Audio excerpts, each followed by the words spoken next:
Dapat ba ikwento yung mga senaryo or problema ng isang mag-asawa sa kanilang malalapit na kaibigan or member of the family? Alam niyo po, hindi.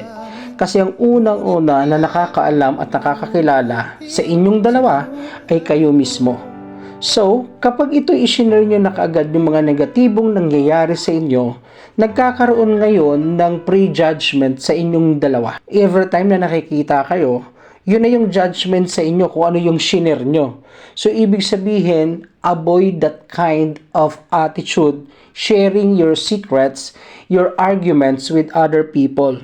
Kasi, kapag ginawa ho natin yon, yung prejudgment na yon, negatibo kaagad yon, yung connotation na yon para sa inyo. So, ang pinaka-importante na gawin po natin, mas lalo tayong lumapit sa ating Panginoon. Upuan natin, mag-usap.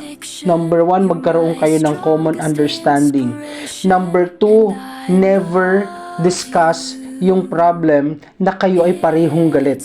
Kasi kapag pareho kayong galit, what will happen? Pareho kayong bingi. Nabibingi ang bawat nag-uusap kapag yung galit ang nangingibabaw. Pangibabawin yung pag-ibig at pagmamahal para mas lalong magkaintindihan. Pero never share to anyone kung ano yung mayroong kayong sitwasyon sa buhay. Lalo na kung ito'y patungkol sa inyong relasyon bilang mag-asawa.